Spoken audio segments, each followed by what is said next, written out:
trust me, because I'm an expert. Been getting good market advice lately? Bear Stearns is fine. Help with those nagging symptoms? The one way to cure eczema, gout, arthritis. And consultants at work. Not losing faith in the professional experts, are we? Take heart. Qualified help is coming right up. And I'm not going to be bullied by your ranting. Only the experts who are guaranteed to be wrong get on television. I'm Anne-Marie McDonald, and this is The Trouble with Experts.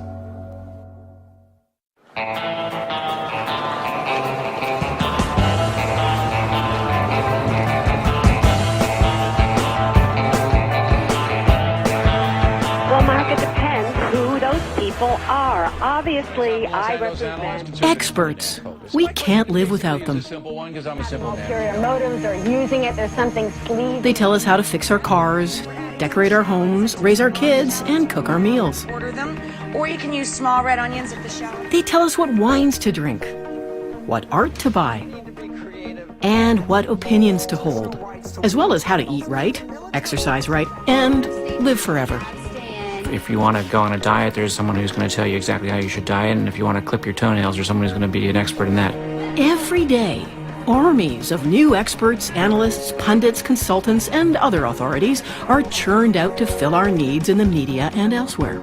I'm an expert in prison survival. Trust me, I'm an expert. Prediction! Thumbs down to the stock, Amanda. It's going to go to zero. And we often cede our own opinions to them because, well, they're experts, so they know better, don't they? In the 2008 stock meltdown, we discovered that our most important experts, our financial gurus, didn't know much at all.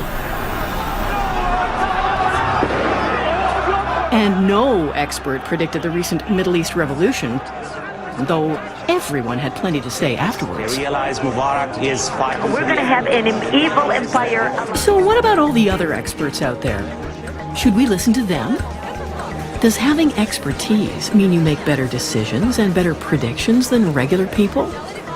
Or are they just part of a new cult, an ever-growing expert industry that's become our new religion? The average expert is about as accurate as a chimpanzee throwing a dart. It's like a sort of vast army of fools, and they're afforded absolute authority in mainstream media. A huge percentage of experts are absolutely full of nothing but BS. And that's your soundbite for the day.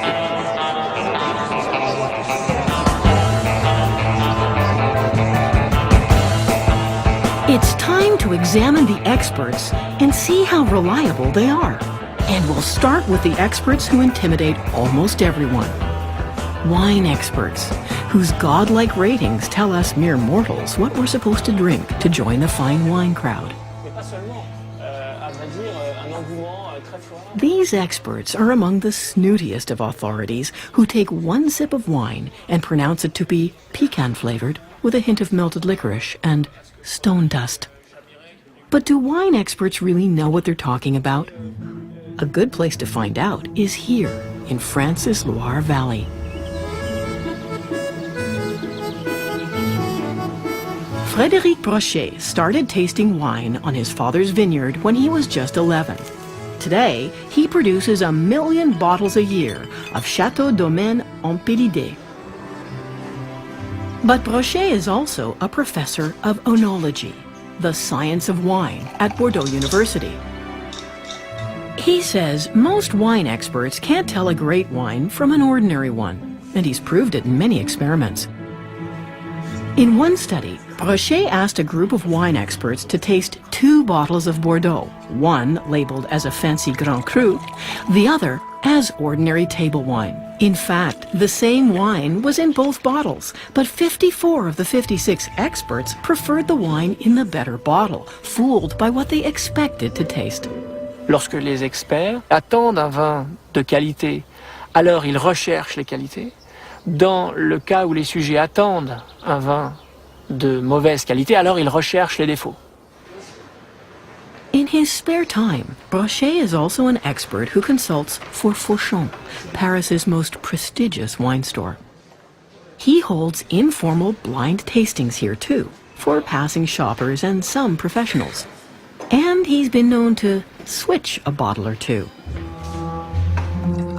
Brochet is swapping this $30 Chateau Chamiret for this $500 Nuit Saint-Georges, and vice versa. Will anyone know the difference? Unlike his real experiments, people here can discuss the wines and help each other in their detective work. But even so, most are fooled. This wine consultant rated the $30 wine higher than the $500 one. Personnellement, moi je préfère le Château Chamiret. This non-expert chooses the better wine in the cheaper bottle. But the store's young wine consultant corrects her. Only he's been fooled. Est-ce que c'est le meilleur vin pour moi? Ah non.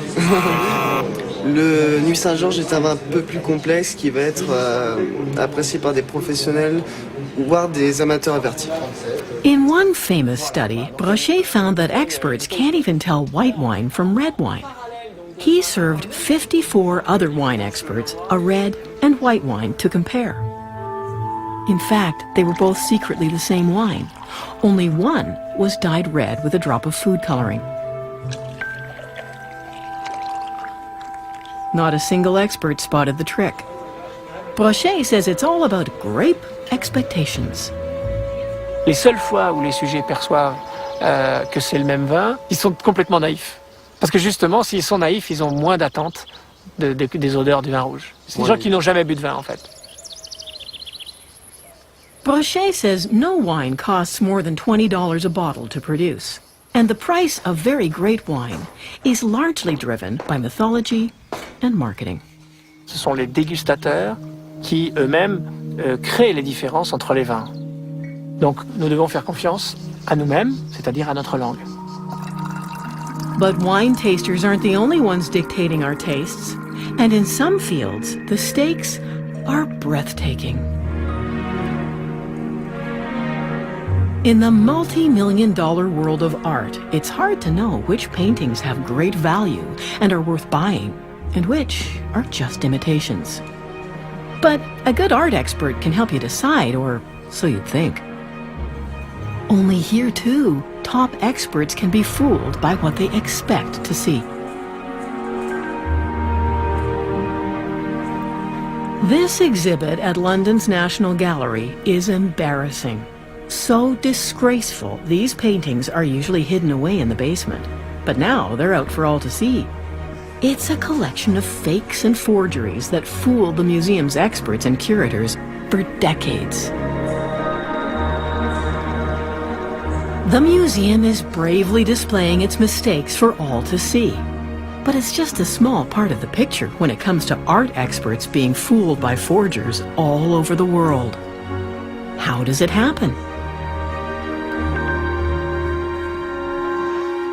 Meet British artist John Myatt, who forged more than 200 works by the great masters, from Monet to Matisse, then passed them off as originals with the help of a con-man partner. Nicholas de Stael, if anybody's heard of him. For almost a decade, Myatt fooled England's top art critics, galleries, museums, and auction houses in what Scotland Yard called the biggest art fraud of the 20th century.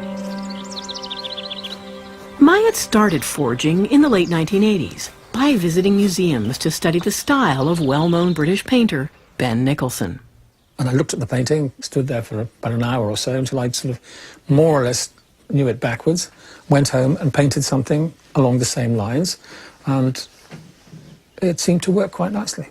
Myatt says his paintings were amateurish at first, yet he and his partner, John Drew, took 2 fake paintings by well-known French artist Roger Bissière to the world-famous Tate Gallery. They pretended to be art historians and fooled the museum's experts into thinking the paintings were genuine. And then 2 people in white coats bring the paintings up. So we're all looking down the table, looking at the paintings, and they're saying, oh, they're just so lovely. Oh, you know, and they were painted in just ordinary house paint on modern canvases. Their expert looked at it and he said, yeah, looks good to me. I thought it was unbelievable. I just thought it was just too stupid to be true. By the mid-90s, Mayat had painted almost 200 fake Chagalls, Picassos, Mirots, and Giacomettis, and seen them sell at Europe's top auction houses. Gradually, his forgeries got better, but he still can't believe that so many experts were fooled. They've been told what they're going to see, and so when they see it, they see it. I feel very sorry for experts, frankly. Even the very best expert is fallible. They will make mistakes. The best fakers have never been caught. The very best fakes are the ones that you think are genuine right now in the art galleries through the world. So you don't know whether they're fakes or not. Over at the National Gallery, curator Marjorie Wieseman says even top experts make mistakes because, like wine tasters, part of them wants and expects to believe they found something special. All art historians, all curators are looking for the next great discovery, so that they want to find an important lost masterpiece. And sometimes they lose sight of doing the right homework. I think what gets in the way most often is greed, and not just financial greed, but also scholarly greed. You want to be credited with a great discovery. In 2009, a major Hamburg museum opened an exhibition of Chinese terracotta warriors, only to have them exposed as worthless fakes.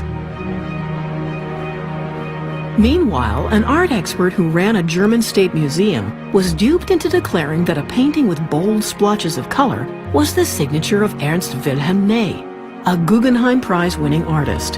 In fact, the artist was a chimpanzee. I think it's museums, auctioneers, private collectors, art historians, scholars. I think everyone is vulnerable to that.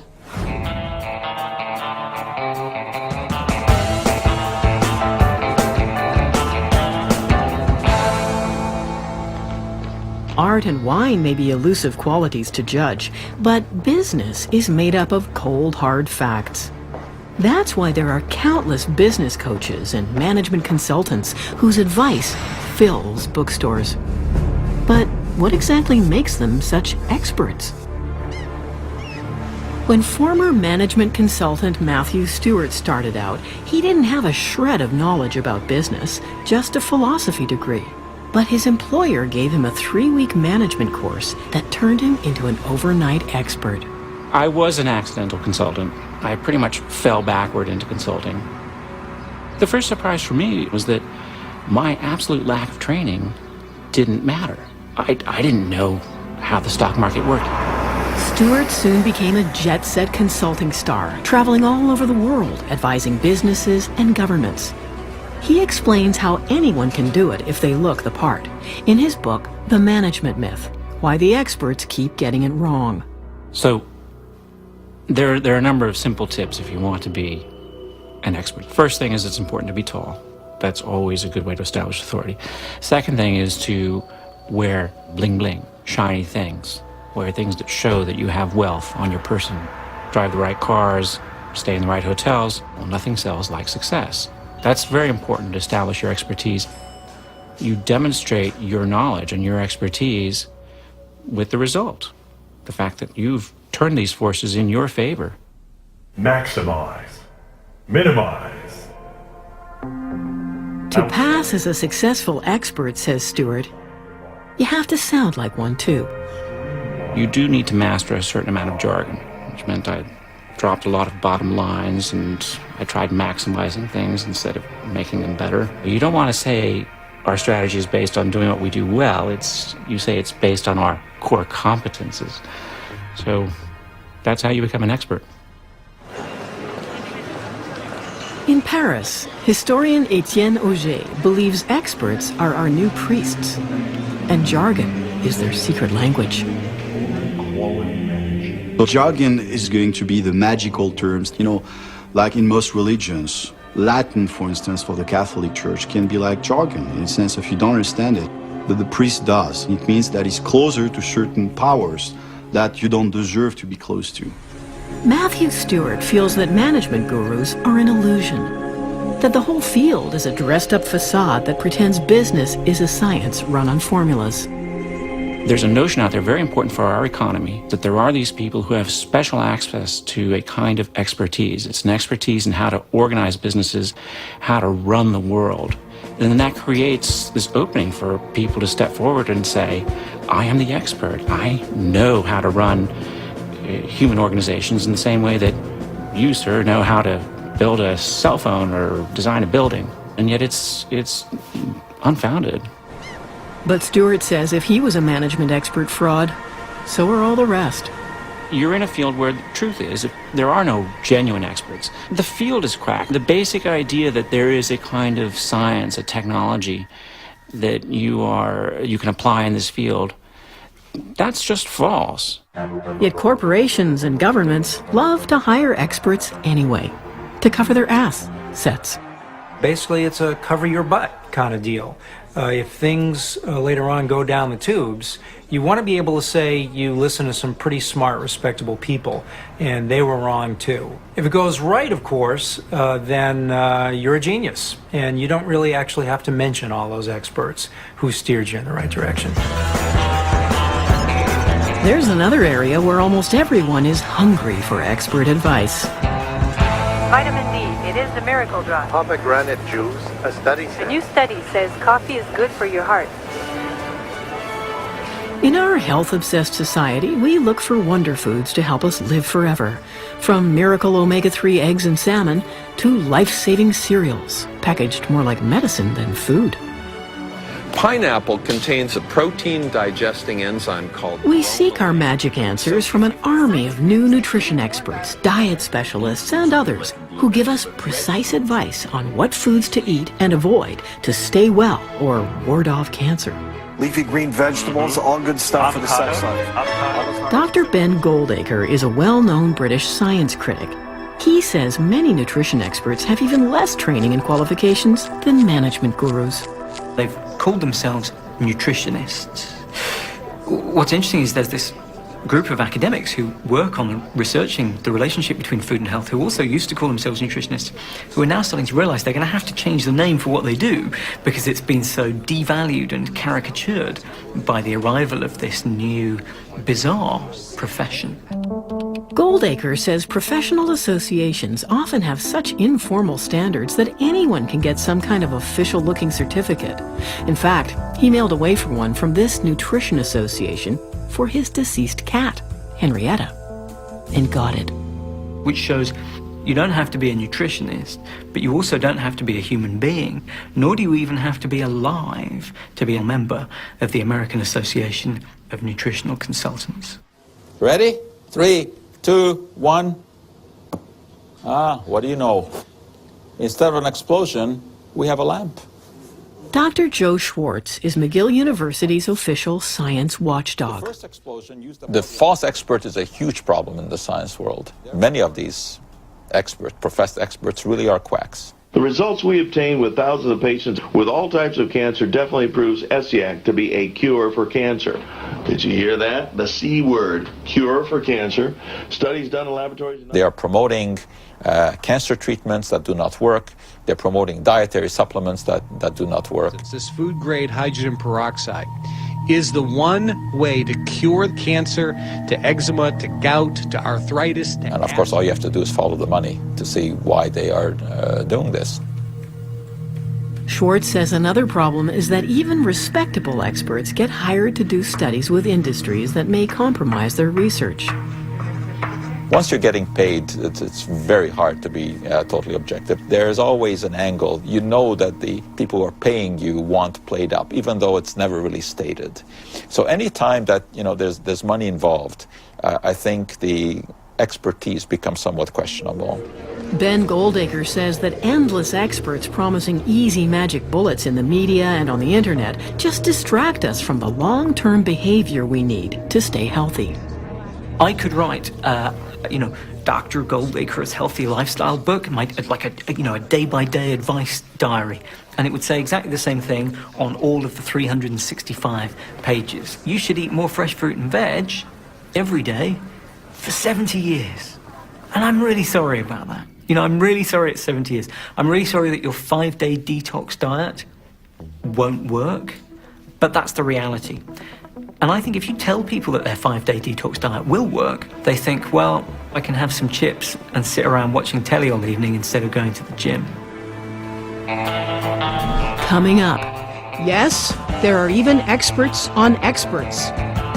When it comes to expert predictions, you don't lose guru status simply because your forecast flops.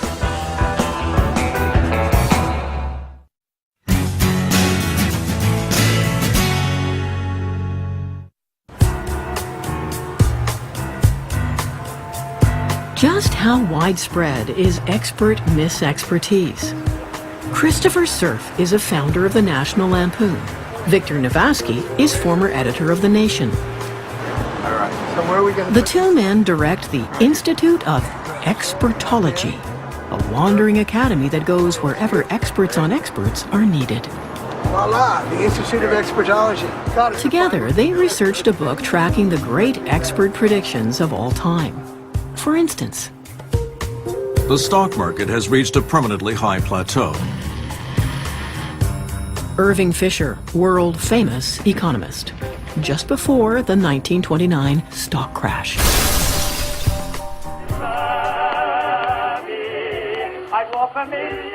Who the hell wants to hear actors talk?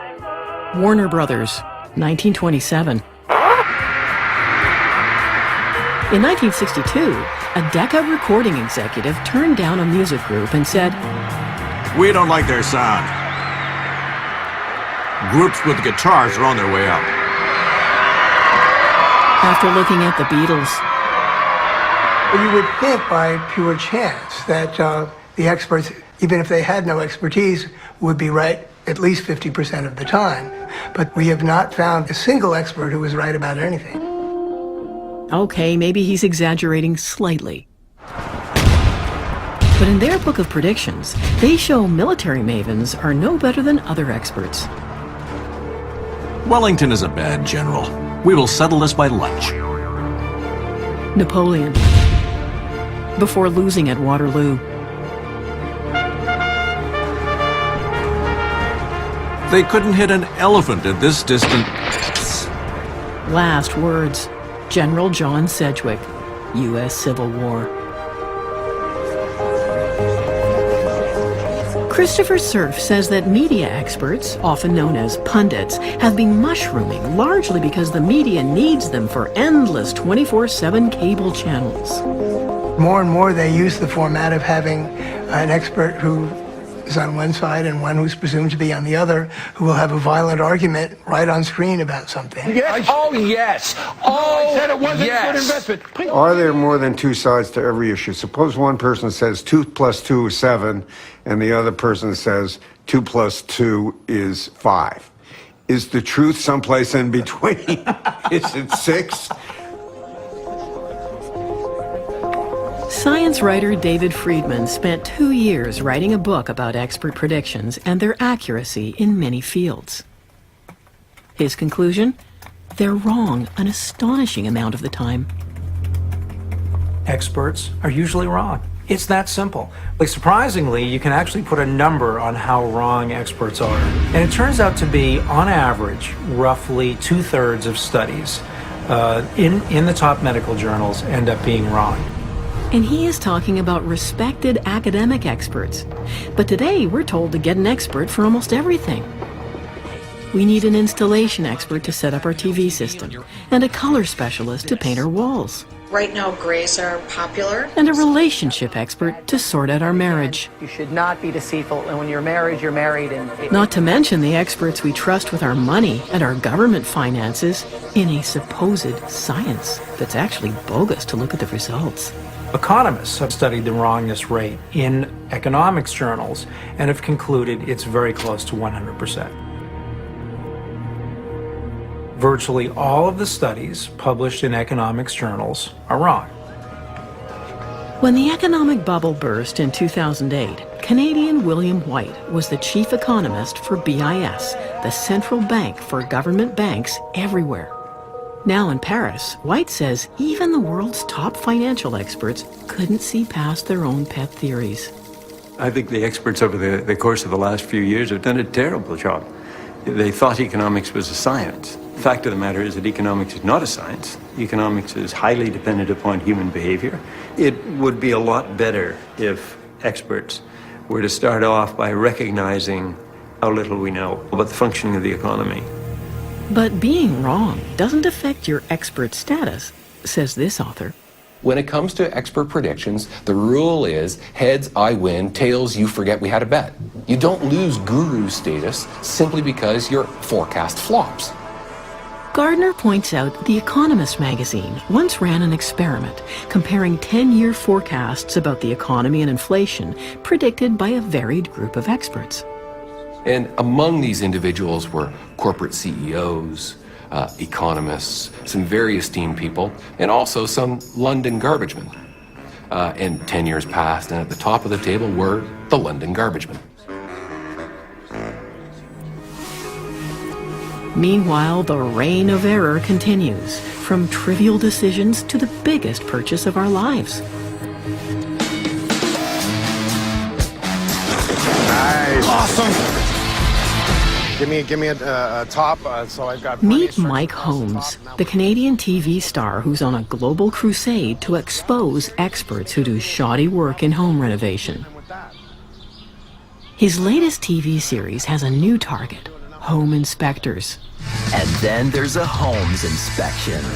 Yep, they make lots of mistakes too. Really expensive ones.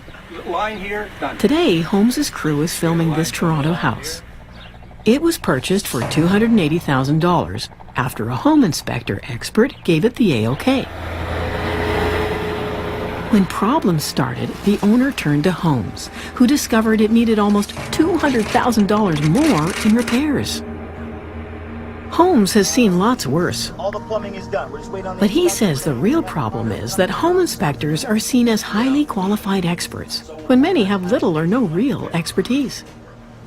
To become a home inspector, you can snap your finger. There's a 1-hour course that you can do online. There's a 2-week course. And really, let's think about this. What's their background? Where did they come from? Were they builders? The ones that were builders, I want to see as home inspectors. But if you just worked at McDonald's and you were tired of working at McDonald's and again didn't know what to do, and you just did a 2-week course and all of a sudden you're a home inspector, and now you, the homeowner, looks at them as an expert. Despite all the evidence, the expert industry keeps growing, turning out more Insta-experts all the time. Coming up, a visit to expert school. Well, it is a fantasy to be a pundit. It is a fantasy to be a guru. So there are a lot of people trying to get in. I would like to become a well-known expert. I'd like to be on CNN one day.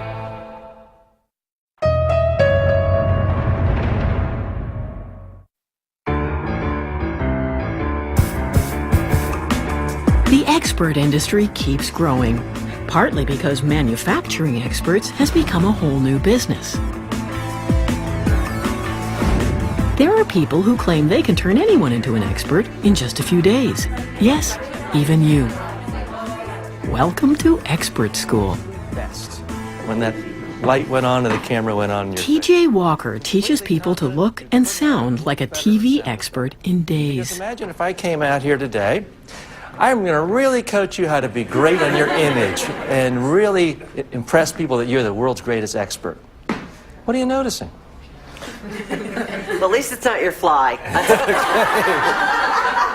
When it comes to being an expert in the media, if there's one thing that's off, that's the only thing anyone will remember. Personally, like to take out of this class. You know, it's been around for about 25 years. But his students pay anywhere from $2,000 to $7,000. Enjoyed the aroma. They range from successful doctors and business people to PR reps who want to become known in their fields as TV pundits.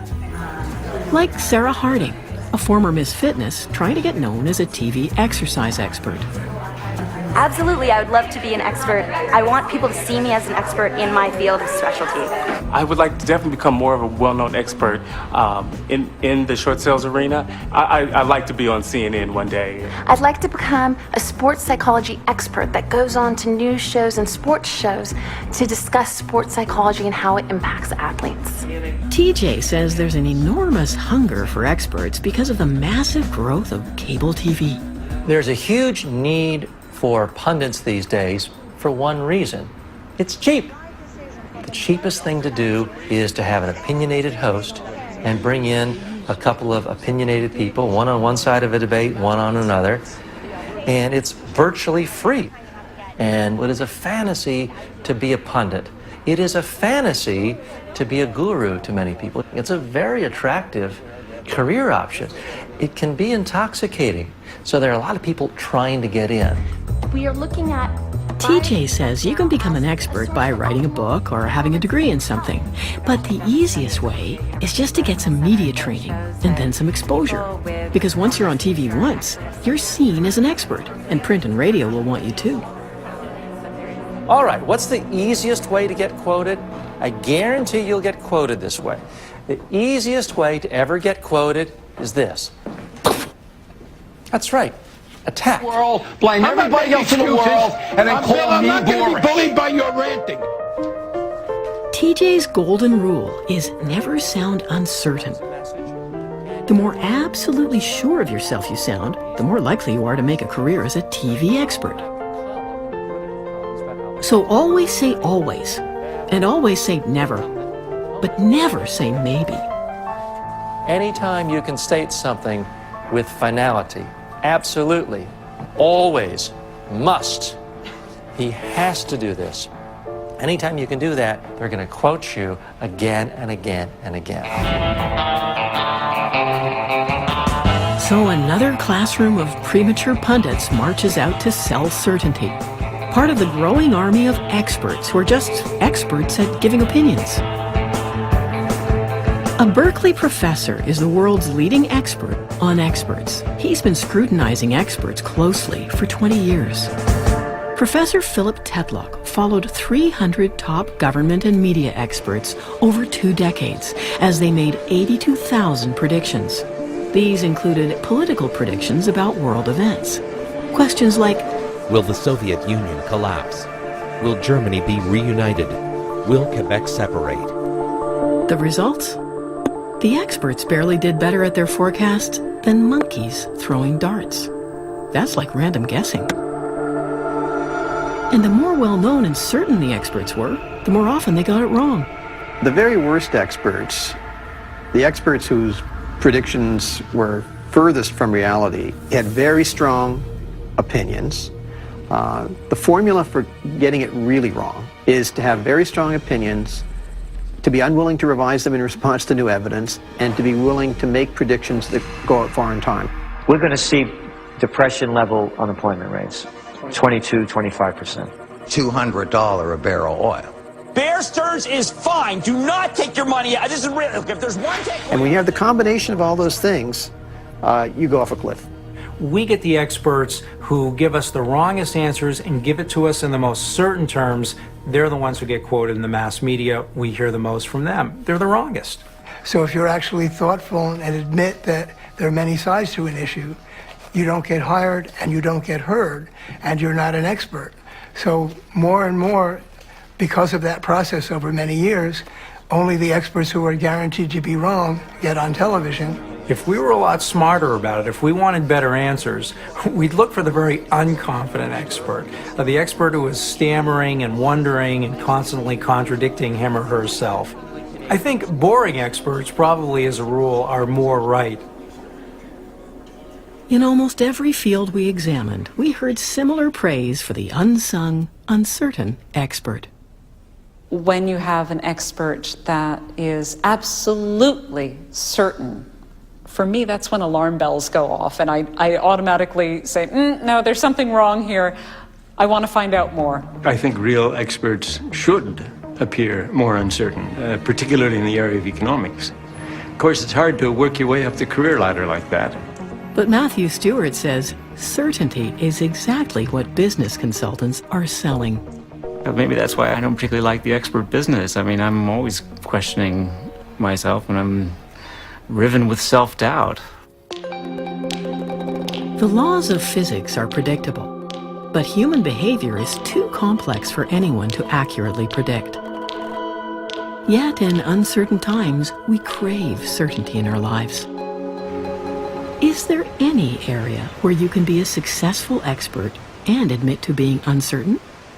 We searched the skies for it. For the greater metropolitan area, today's forecast, 30% chance of showers with a 50% chance of thunderstorms. Here at Environment Canada, weather forecasts are always given with percentage probabilities behind every prediction. In fact, for longer-term forecasts, there's a warning on their site that says their predictions are no better than chance. Senior climatologist David Phillips. I mean, it's like saying flip a coin, throw a dart, turn the roulette wheel. We have to say something. We can't just sort of put a blank map and say the weather this month has been canceled. So the best way we can communicate is to give them something, but then to also suggest, hey, user beware, don't trust it. Almost anything is possible. So why don't all our experts give us similar percentages for their predictions? And why do the most confident and cocky experts usually get heard most? When we return, the secret behind the expert industry's success. A relationship that doesn't have a divorce in it. And you'll be more happy than what you are right at the present time.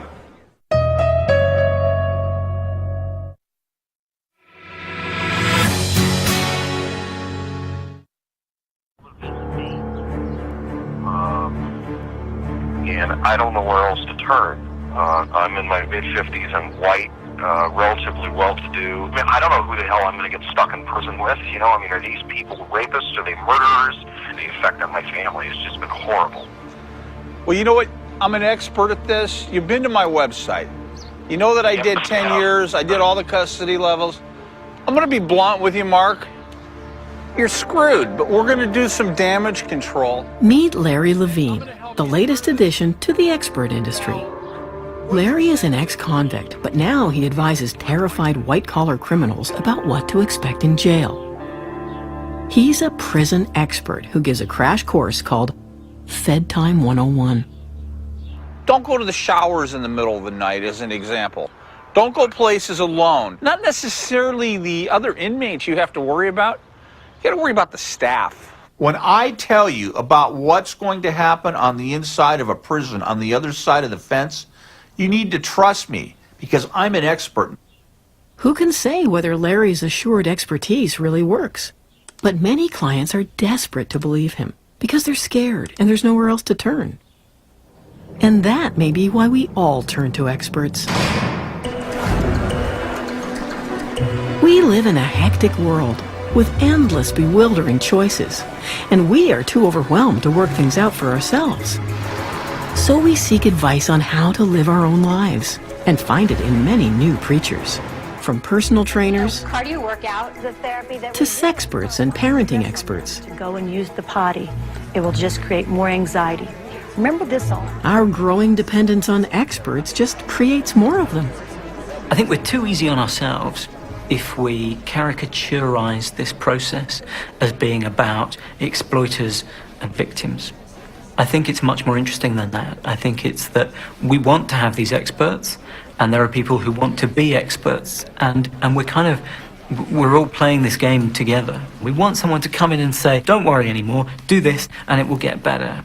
And if somebody's going to say, feel better now, then feeling better now is almost as good as fixing the problem. It's like the little child that always wants to believe that somebody's in charge. And I think one of the most important moments of my life, actually, was when I began my professional career at the Bank of Canada. And what became perfectly clear was that there wasn't actually anybody in charge. I think we all want to believe that somebody knows and somebody really understands, because the alternative to confront all of this, what is essentially chaos, is very difficult for people to live with, I think. We look for certainty, and the experts give us that. They tell us that it's all okay, that someone knows how it all works. They have a lot more in common with witch doctors or shamans than they would like to admit, and that we tend to admit to ourselves. And the relationship will be a relationship that doesn't have a divorce in it. And you'll be more happy than what you are right at the present time. For millennia, we have used clairvoyants, palm readers, and other fortune tellers to guide our actions and tell us what's going to happen in the future. But in today's modern world, we're too sophisticated to believe in fortune tellers, so we look for replacements. It's been said that those who make a living from their crystal ball are condemned to eat shattered glass. But that doesn't seem to be true for those behind the glass of our TVs who continue to talk, because we are desperate for someone to point the way. Any way at all. There's a tribe, when they're out on the hunt, they don't know which way to go. Their shamans take out a bone from a carcass, they examine the cracks, they throw it on the ground, and if the cracks point in a certain way, they go off in that direction. Turns out that that is an effective way for them to avoid preconceived notions. If they sit down and discuss where should we go, they tend to go in the same direction all the time. Whereas if they rely on the cracks in the bone, and they imagine that it involves some expertise, that sends them off in directions that they might not have gone, and that ultimately proves more fruitful. In the end, we have to make decisions. We have to do things. So sure, experts, of course, play a role in our society. If nothing else, they sometimes give us the confidence to act. Typically, doing something is better than doing nothing.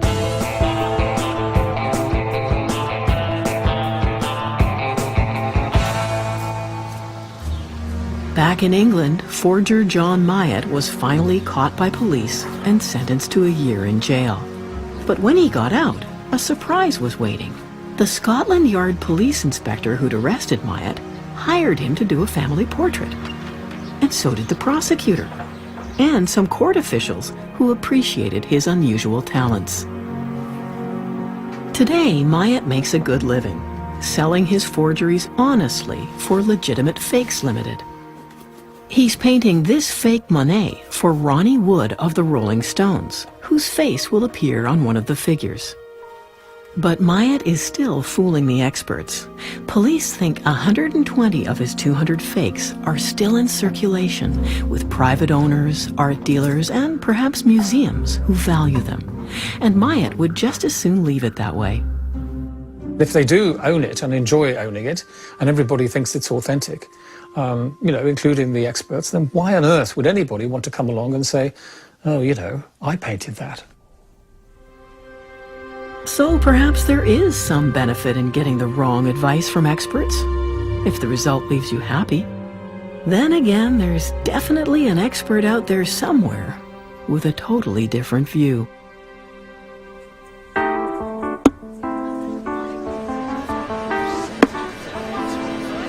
As Yogi Berra once said, it's very hard to make predictions, especially about the future. Experts, and the rest of us, can catch up on our entire season at cbc.ca/DocZone. I'm Anne-Marie McDonald. Thanks for watching.